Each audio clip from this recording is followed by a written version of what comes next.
Good morning once again. It is time for the Live, Build, Change edition, or should I say the Morning Mindset edition of the Live, Build, Change podcast. Man, I get all twisty-tailed around sometimes. And this Morning Mindset is here to encourage you, to help you, to strengthen you for the day that's ahead. And we've been looking at the life of Moses. And in the last episode, I talked about how Moses was listening to the doubts, the fears, the voices that were happening in his own mind as God, the God of all creation, who promised to be with him, came to him and instructed him to go to Egypt and lead out the people of Israel out of their captivity, their slavery. And Moses had questions. Moses had doubts. You can tell from Moses' responses, he really didn't want to go. And we find there that as Moses is talking with God about this, God reveals his name to Moses, because Moses asks, if I come to the people of Israel and say to them, the God of your fathers has sent me to you, and they ask me, what is his name? What shall I say to them?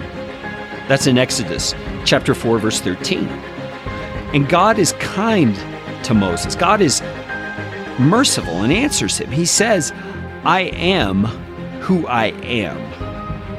And he said, say this to the people of Israel, I am has sent me to you. What does God say about himself when he reveals himself by that name? Have you ever thought about that?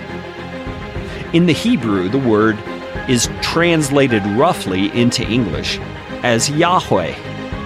Yahweh is the actual name of God.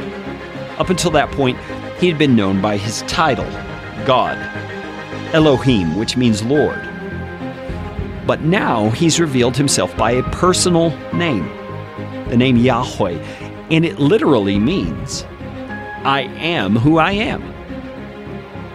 And so what is God communicating to Moses and to the people of Israel, and possibly, not only possibly, but probably to the people of Egypt, by revealing his name? His name says that he is the eternal one. He is the self-existent one. He is the one who always is. He's present in everything, whether it be a sinful circumstance or a righteous circumstance. He is present there.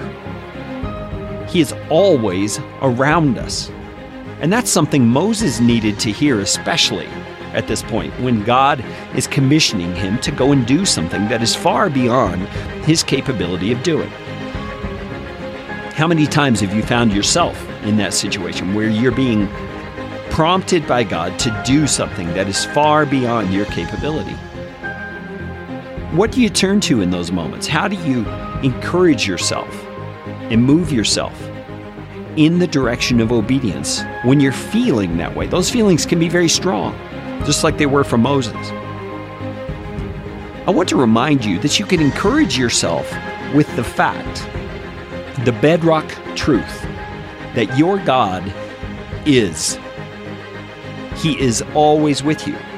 He's eternally existent, and nothing he has asked you to do is outside the realm of his presence and his authority to bring about what it is he's asking you to do. So let's choose a very impossible thing. Say that he's asking you to start a business and make $70 million. Okay, that sounds so outrageous to most of us. But if God asks you to do it, his very presence with you guarantees it will happen. Now, that's not the kind of thing I think he typically asks us to do. They're smaller things, things like loving our spouse, like being kind to our children, like blessing those who persecute us. They're lower level things, but they're just as hard and so much outside the realm of our ability. But our God is with us, and he's with you today to help you accomplish those kinds of eternal things in your day. Let's talk again tomorrow.